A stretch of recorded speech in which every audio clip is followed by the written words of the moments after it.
morning, everybody. Good to have you with us. Hot Takes with Goodman and Haertl. A much better-looking version of Eric Goodman working with us today. Alex Becker, our normal executive producer on the show, taking care of some time for Eric, who needed to take care of some family issues today. But nothing to worry about. He'll be back in a couple of days. All is well. How are you, my friend? I'm doing great. Coming off the bench today, doing a little pinch hitting. Hopefully, you like it? Yeah. Well, wait a minute. Could you have come out of the pen, maybe out of the pen? And you know where I'm going with this. Like last night with a 5-2 lead in the ninth. I know you were out at Coors Field. This was an opportunity for the Rockies to win their fourth game in 7 starts, which is a very modest step towards improvement. But it ended up blowing up on them. I mean, and you made the comment last night via social media. This is just kind of par for the course. It's almost what you expect. Did you expect that in the ninth inning, the implosion from a 5-2 lead? I thought I was on my way to see the 7th home win of the season, to be honest. I mean, a 5-2 victory. The bullpen was nails up until the ninth inning, until Zach Agnos came in. But Jake Bird, who, if it's not Hunter Goodman, it's going to be Jake Bird this year for the Rockies All-Star representative. He was great. Tyler Kinley was great. And then the ninth inning happened. Maybe the worst team of all time doing worst team of all time things. They give up a 4 spot in the ninth and lose 6-5. 6 and 26 now at home.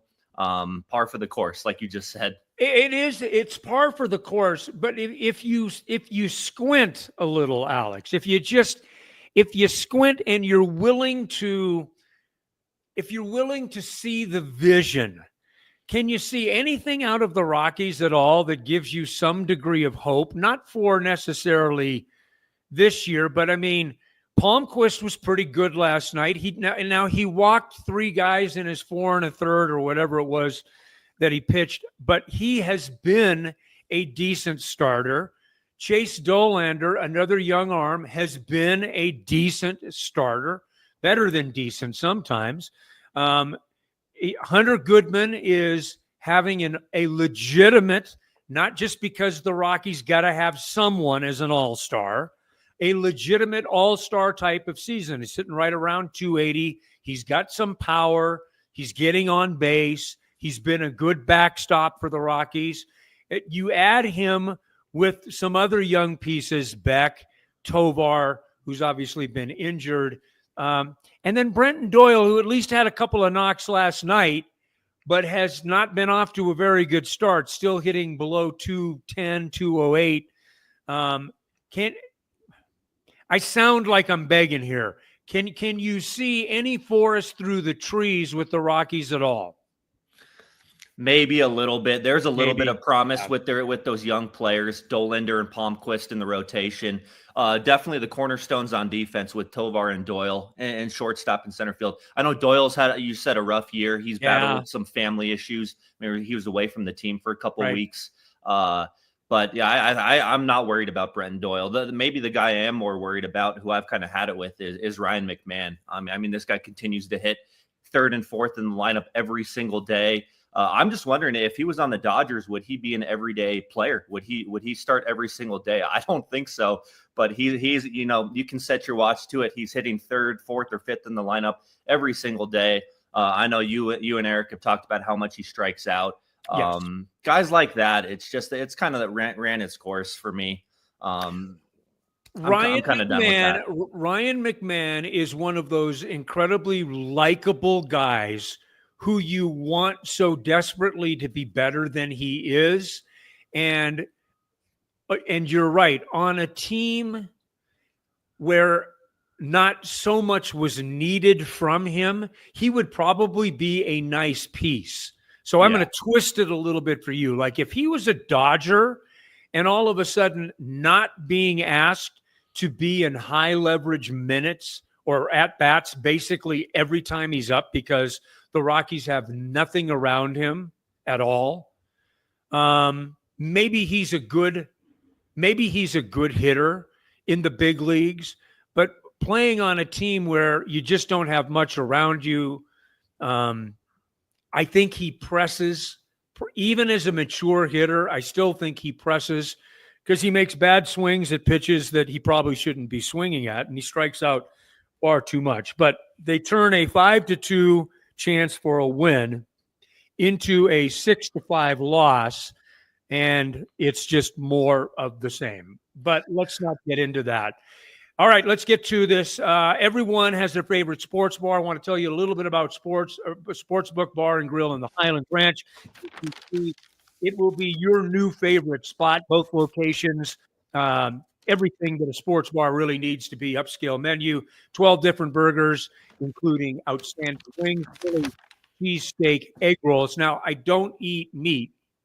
Right. And Eric digs the Philly cheesesteak egg rolls. Mentions it every single time, so I'm going to follow suit. So many other things on the menu. They've got every game going on in the NFL Sunday Ticket, Major League Baseball, extra innings, NHL, center ice, NBA, League Pass, plus soccer, rugby, UFC. Sportsbook is a great hangout bar, or great for your private parties. Check them out today. The Sportsbook Bar and Grill in the Highlands Ranch, the DTC, and coming soon to Parker. They are the and your sports bar. All right, let's get to the lead. The lead is presented by Sasquatch Casino, a family-owned casino that treats you like family. All right, opening day for the Broncos minicamp was upstaged by reports starting to break even during practice that the Broncos had come to terms with running back JK Dobbins. The deal is reported to be worth about $2.75 million with incentives that could push it to $5 million. This guy is coming off of a career season. He's also a career injury. And I don't say that to make light about that at all. I mean, we're talking about a guy's livelihood, for goodness sakes. 4 years into the league, he's had a lot of time missed, even missed 3 games at the end of last year. But Alex, he also rushed for over 900 yards, the top ground gainer last year for the Rockies. For the Broncos was Javonte Williams at just over 500 yards. He's a very good pass protector. He's a very good receiving back out of the backfield. I got to tell you, I like this move. I don't think it should be a distraction. I feel like this is more of adding a piece of a good football player that helps them win teams. Sean Payton has said as much. I agree with you. I think it's a great addition to the running back room. I thought all along that they weren't going to go into the season with just R.J. Harvey, Jaleel McLaughlin, and Audric Estime. So right. I really do like the 1-2 punch at the top there with Dobbins and the rookie Harvey. Pretty interesting, too. They have the same body type, about 5'9", 5'10", just over 200 pounds. Little bowling ball, C.J. Anderson types. But Dobbins, like you said, he's a proven guy. 9 rushing touchdowns last year also, more than double the amount of any Bronco. I think Javonte Williams had 4. Bo Nix also had 4. But like you said, injuries have been the issue with him. But I think when he's healthy, he's proven that he can produce. And he was a hell of a player at Ohio State in their long list of great running backs, coming off his best season in the NFL. I like the addition. I think him and Harvey are going to probably compete for the running back 1 spot. And if there's not a clear-cut winner, they're probably going to share time at the top of the running back room. All right. Well, then you just answered a question that I would have. Do you see this then?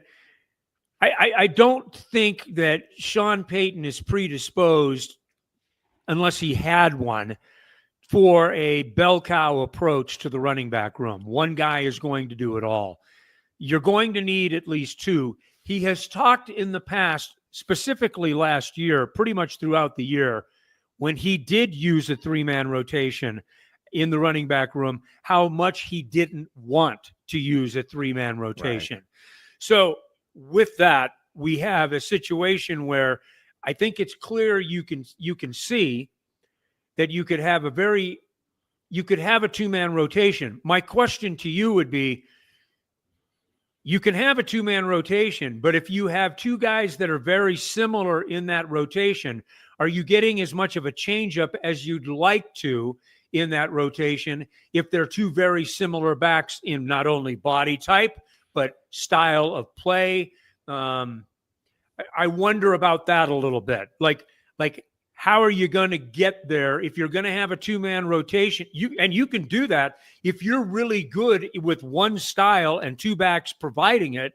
There's nothing wrong with that. You can roll with that. But then guys like Jaleel McLaughlin become almost an automatic neon sign that when he comes in, they're going to do something different with his speed or lack of size or whatever the case may be. So I don't know. I'll be interested to see how that shakes out. But I agree with you on this. I don't think that this is still going to be a running back room by committee. Maybe the committee's just a little smaller this year.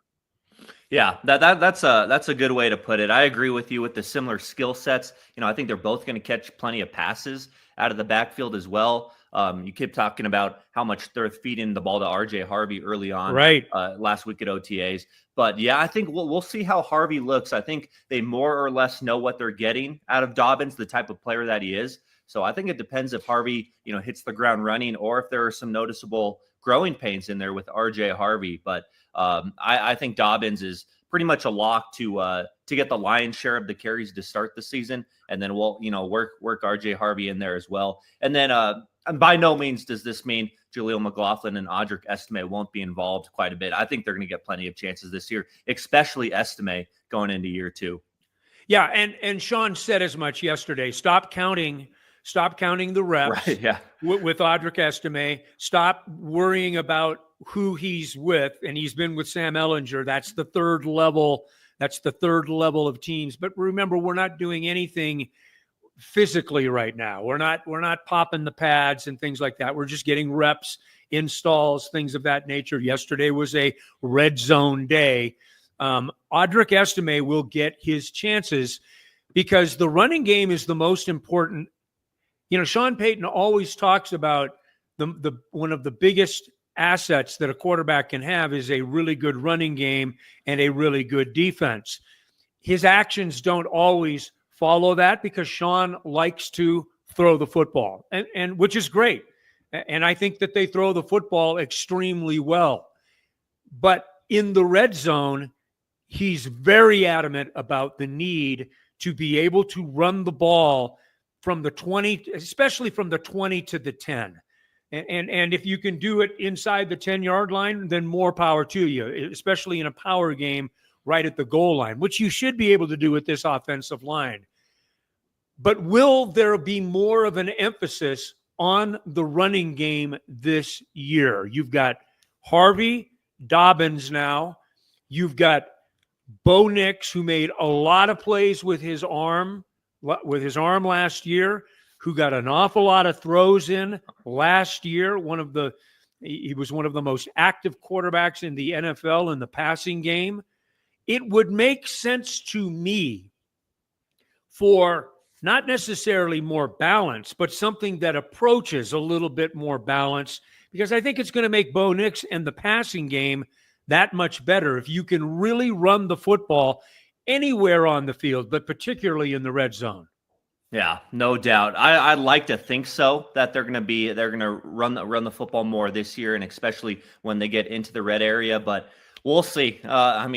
What we saw at the end of last year, I think Sean Payton was trying to run the football more down the stretch. It didn't always materialize that way, but I think that the hope is to be able to bulldoze teams once you get down there in that area. Yeah, like you said, from the 20 to the 10s, you get these bigger, stout running backs that are built for short yardage situations. So I would definitely like to see that.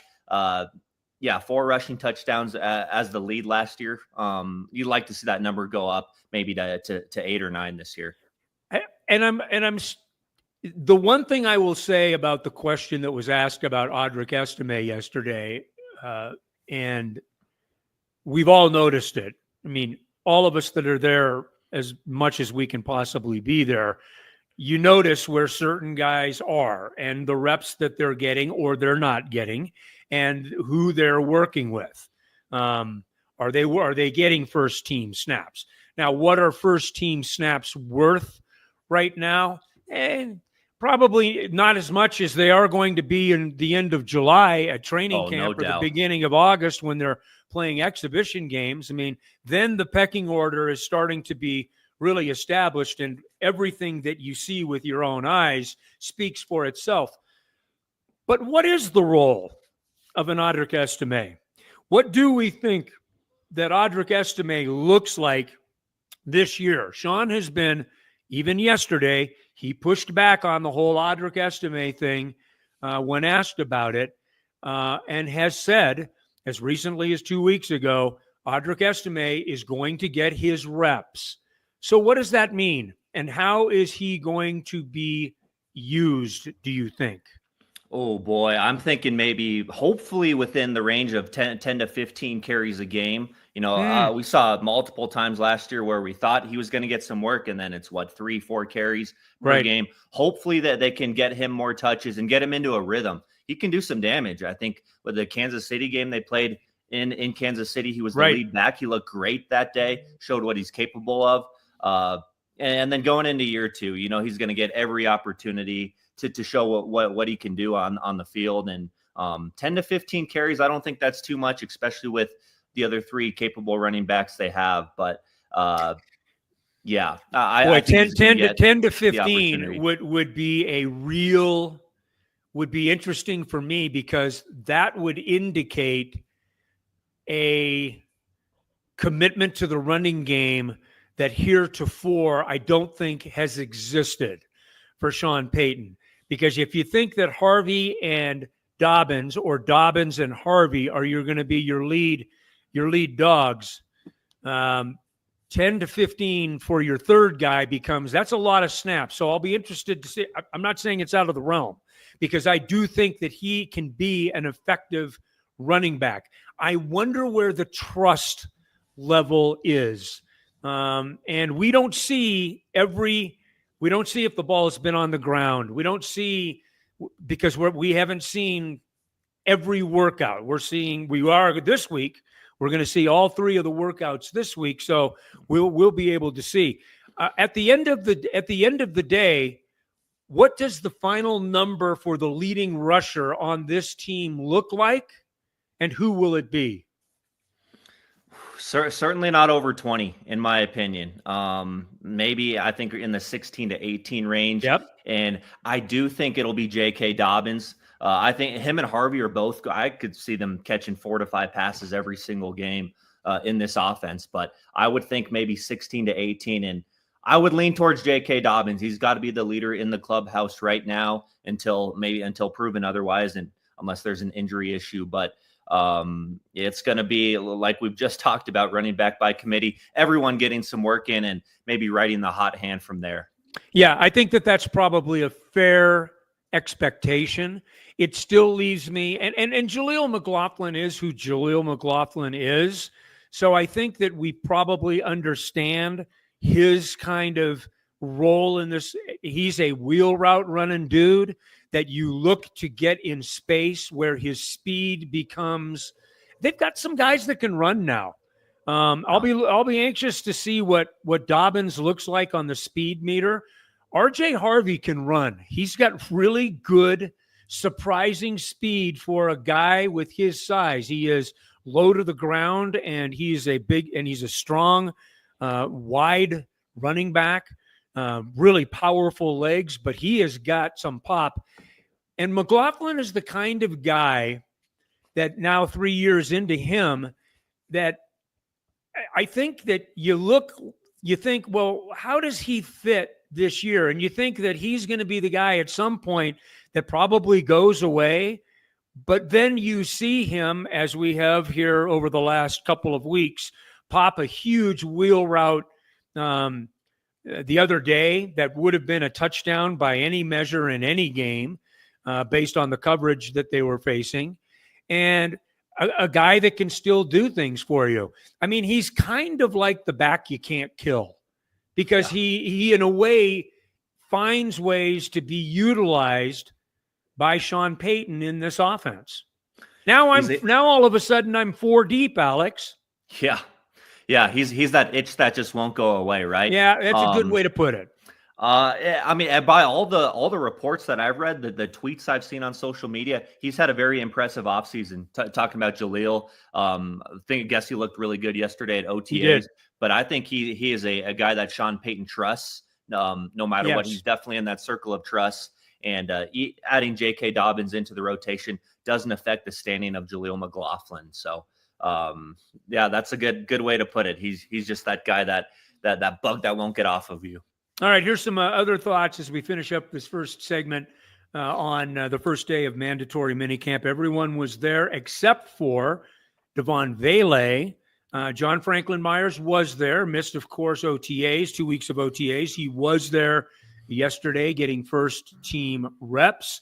Rookie Pat Bryant, the wide receiver out of Illinois, who has been kind of quiet but very consistent, which I have the feeling that's the kind of guy he's going to be. He's not going to be loud about his reps. He's going to go about his business in a very mature kind of experienced beyond his years kind of way. He's a good route runner, very good pass catcher. I will say this.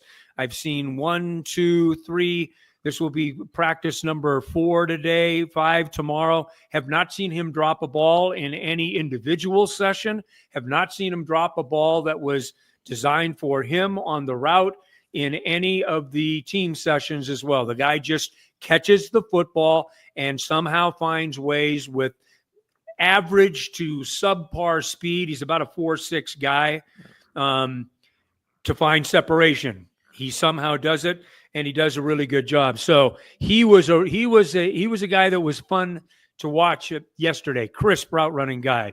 Evan Engram continues to get most of his reps with Bo Nix. Didn't work a moment with the tight end room again on position work. He works solely with the wide receivers, and he's calling himself a cleaner. I like that. I'm staying with that. Is it the Joker or the cleaner? Yeah, it's apparently. Well, I mean, I think that he was careful to talk about, because he was asked that about, are you a Joker type? And he was pleased to be mentioned as that type of player because he understands what the role is from Sean Payton, but he was hesitant to proclaim himself that. So he went with the cleaner instead. And I got to tell you, I did one of those kind of head cocks, like when your dog or your cat, when you say, hey, do you want to go or do you want something to eat? And they cock their head a little bit like, hell yeah. Well, when he called himself the cleaner, I was like, oh, hell yeah, he's the cleaner. I really like Evan Engram. Almost all of his reps with Bo Nix are patterns over the middle. And he ran a couple to the sideline yesterday. He's another very sure-handed guy. He catches it and gets it to the body very quickly. But you don't have to have much imagination to see how that role is being designed for him. The way that they position him on the field, they move him around. He lines up, again, yesterday in 6 different positions, right and left wide, in tight, in a more traditional tight end pose, and then in various locations in the slot. I haven't seen him in motion or anything like that. Haven't seen him in the backfield, but I would imagine that with the very fertile offensive mind that Sean Payton has, that at some point we will see it. All right. Coming up after the break, let's get a little bit to the NBA. There's a couple of things that are on my mind. One, Kevin Durant wants a trade to the San Antonio Spurs. What is that all about? And we've got Game 3 of the NBA championship tonight. How much is it moving the meter for the country, for the game, and for us? As we continue, Hot Takes with Goodman and Haertl, Alex Becker in today. We're back in a minute. Spice up your next night out at Nola Jane and Lodo. Authentic Cajun cuisine like andouille sausage gumbo with dirty rice, crawfish etouffee, as well as 6 different po' boys like soft-shell crab and shrimp. Come in before or after a game at Ball Arena. Host a party or party on their rooftop deck overlooking Market Street during happy hour from 11 a.m. to 5. Plus, Nola Jane caters, delivers, and the kitchen is open late night. Make Nola Jane your new favorite spot to eat, drink, and party like it's Mardi Gras. Ferguson's Heating and Cooling is the best in Denver, and their customers agree. Ferguson's has 165 5-star Google reviews, and here's one from Betsy. Highly professional, prompt, and honest. I switched to Ferguson's when I became aware my former company was trying to sell me a whole new system I didn't need. Ferguson's is an honest, working, family-owned business that'll give you a fair price, the highest quality parts and equipment, and they always show up on time. You can trust the Ferguson family like you trust your own family. Go to fergusonsheatingandcooling.com. Everyone has their favorite barbecue spot. Mine, Smokin' Dave's Barbecue and Brew. My favorites, slowly smoked ribs, smoked corned beef Reuben, smoked meatloaf with a portobello balsamic cream sauce. Don't forget about Smokin' Dave's 16-hour smoked brisket and pork with one of their 4 homemade barbecue sauces. Great sides, you bet. Barbecue beans made with pork and brisket and their southern corn bake. Man, you gotta try it. Plus, they have amazing non-barbecue entrees on the menu. Go where I go, Smokin' Dave's Barbecue and Brew in North Denver.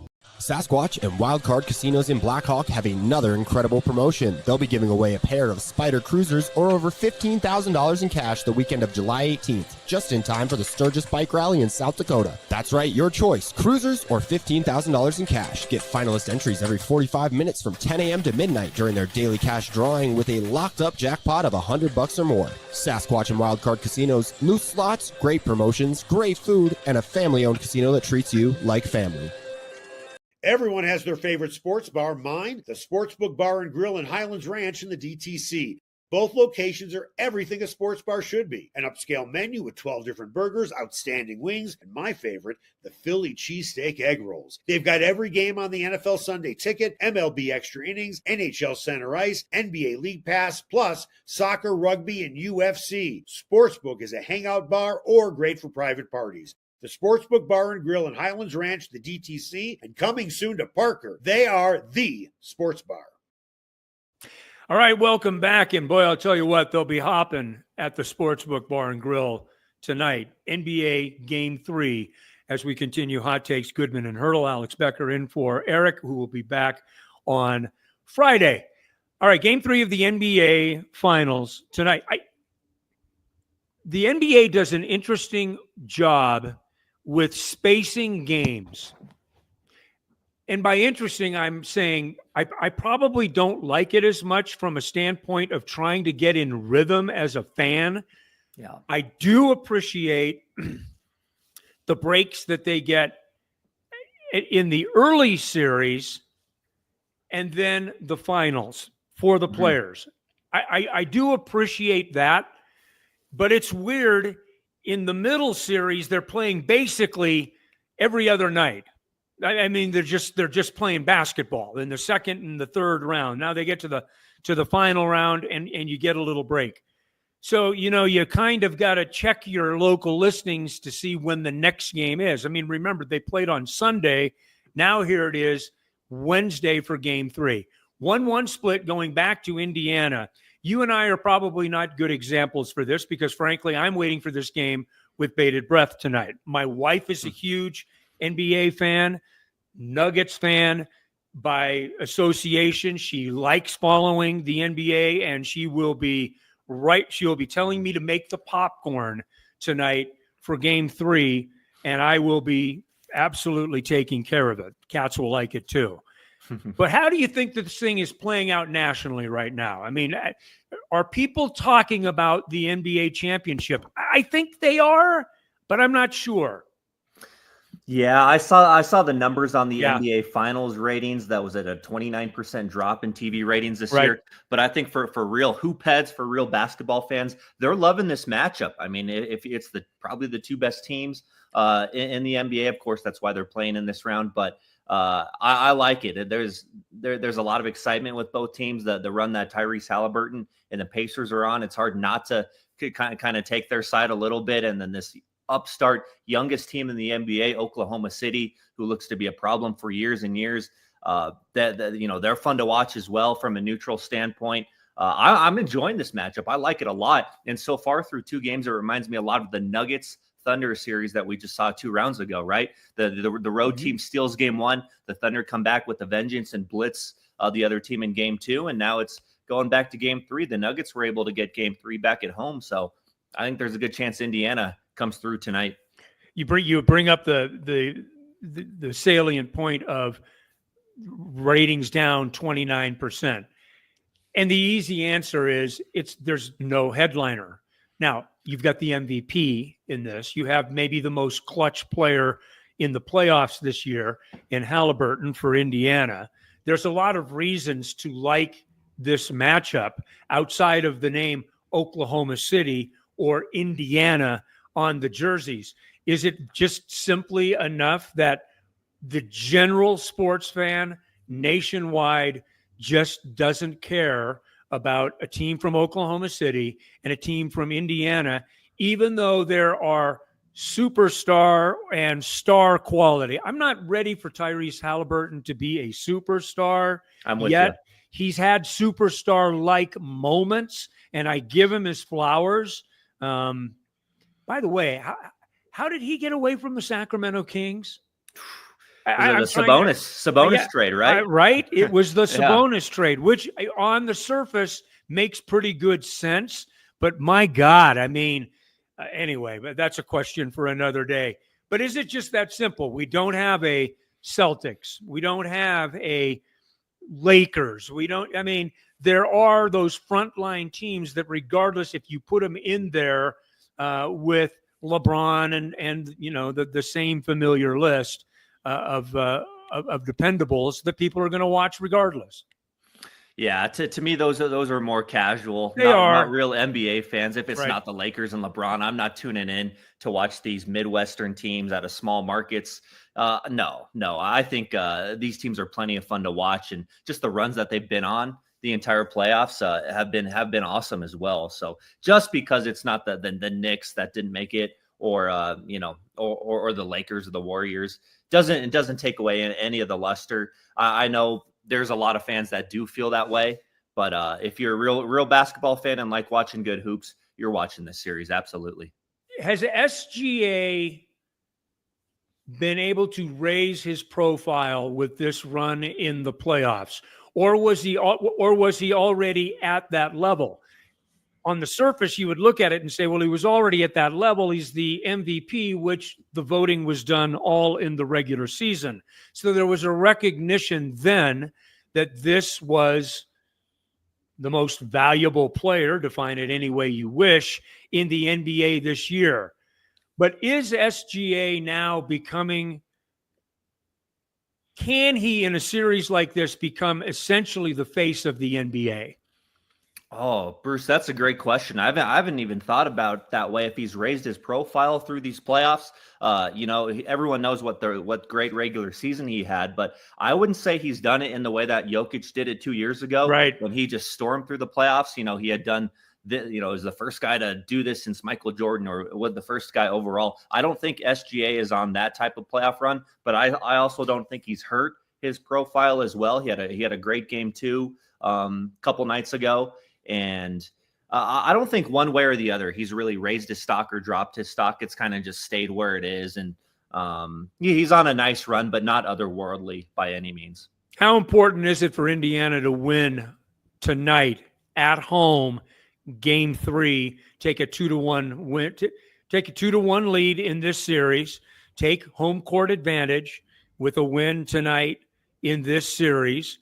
How important is it? I think it's crucial. I think being back on their home floor in front of that raucous home crowd, they're going to be going crazy. And we've seen the Thunder able to steal games on the road the entire playoffs. So this is one I think you got to have if you're Indiana, especially kind of getting your tails kicked in there in game 2. It's going to be a fun atmosphere tonight, and I think the Pacers will be up to the challenge. I bet they start fast here in this one. Alex, you bring up a point, and I think it's an interesting one in comparing the Nuggets series with Oklahoma City to the way that it has begun now with Indiana. And Eric and I talked about this a little bit last week when I brought up the question, do we not give the Nuggets enough credit for being that close in a 7-game series with Oklahoma City to go to a Game 7? I re-examined that in thinking, and because the show's called Hot Takes, so whatever comes to your brain, you just kind of, throw it out there. If I had a chance to think about it a little bit, I'm wondering if you would agree. Yeah, it was a 7-game series, but was it a close 7-game series? And by that, what I mean is they win Game 1 on a miraculous play at the end, right? They're in a position to win games 4 and 5 with late leads. And this is the one thing that I will say gives me a little pause about being hesitant about the Nuggets, because they were in a position to win games 4 and 5. Yep. And those games were evenly played until the Thunder kind of just put their foot on the pedal and said, peace out, you're done.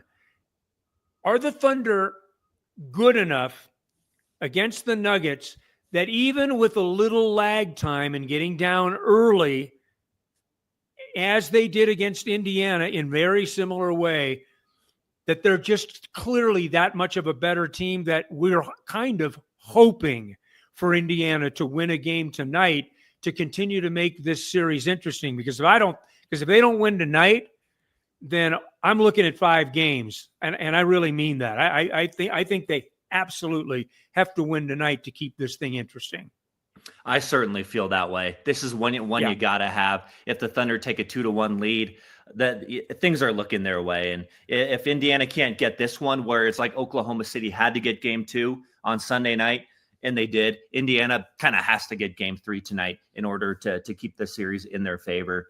Yeah, if they don't win tonight, I could see the Thunder winning the next 2 just like that. Yeah. Pacers got to show up. I mean, don't you think of the Nuggets as a team that I mean, I don't know. I'm thinking about the Nuggets in Indiana right now. Who's a better team? I mean, I guess you give Indiana its credit. They're in this final, and they won in impressive ways to get there. I mean, when you win last second dramatics 4 or 5 times along the way, that indicates good team making their good fortune, right? Good teams make good luck. So you don't take anything away from them. But would you be intimidated by playing the Indiana Pacers in a 7-game series if you're the Denver Nuggets? I wouldn't. Not on the surface, no. Not on the surface. Yeah, depth is an issue. Depth is an issue. I agree.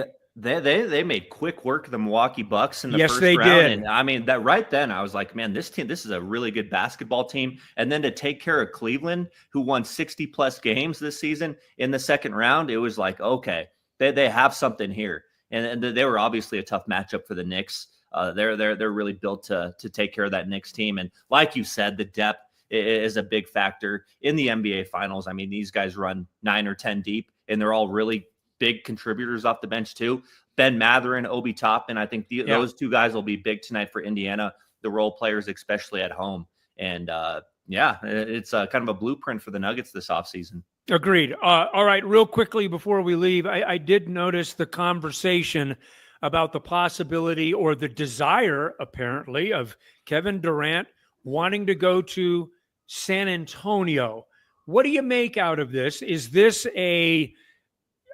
pair me with Victor Wembanyama and let's see what happens?